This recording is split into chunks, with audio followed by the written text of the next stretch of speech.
porque lá no versículo 11, desse primeiro capítulo de Filemão, e único, né? Diz assim: o qual noutro tempo te foi inútil, mas agora a ti e a mim muito útil. Eu tu tornei a enviar. Ou seja, fazendo uma pesquisa sobre o nome de Onésimo, lá, Onésimo, na verdade, em grego, significa útil.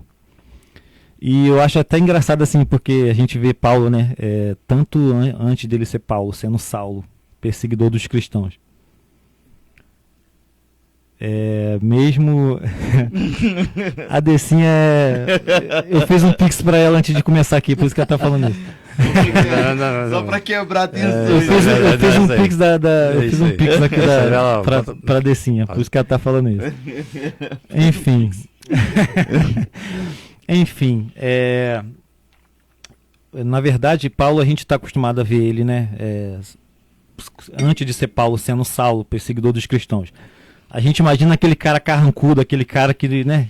É difícil a gente imaginar Saulo dando um sorriso, né? Geralmente é aquele cara que estava sempre ali na intenção de fazer o papel dele de perseguição dos cristãos, de matar, de encontro. Então é difícil.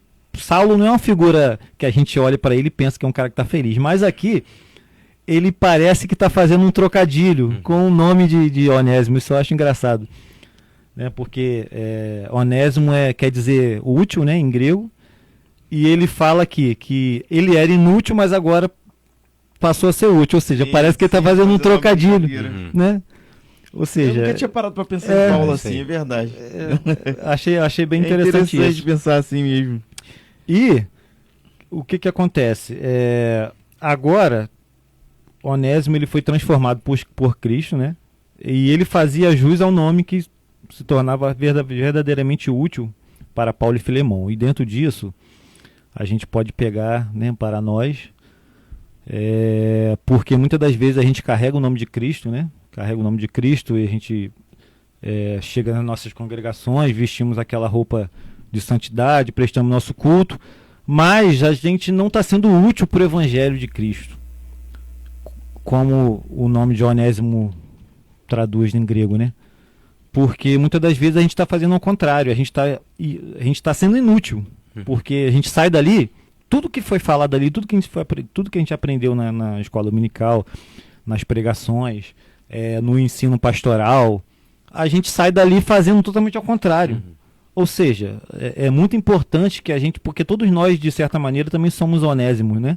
Que estávamos presos, éramos escravos do pecado ali, escravo do mal, né? Das atitudes ruins, e Cristo chegou, né? E nos deu a alforria, e a partir daí nós precisamos ser útil no reino de Deus. E muitas das vezes a gente não está levando isso, a gente está fazendo ao contrário, a gente está deixando passando a ser inútil. E às vezes trazendo mais dano do que quando a gente não era conhecido por Cristo. Porque quando a gente não é conhecido por Cristo, a gente está fazendo várias coisas erradas, mas não carregamos o nome de Cristo em nós. A partir do momento que a gente carrega o nome de Cristo em nós e fazemos aquilo que não é certo, não é nosso nome, primeiramente, que vai ser achincalhado, vai ser o nome de Cristo, porque, né, vão falar, pô, tu não é crente, tu não é da igreja, por que tu está fazendo isso, por que tu está xingando, por que tu está falando aquilo? Ou seja, infelizmente, muitos de nós não estamos sendo úteis nessa missão.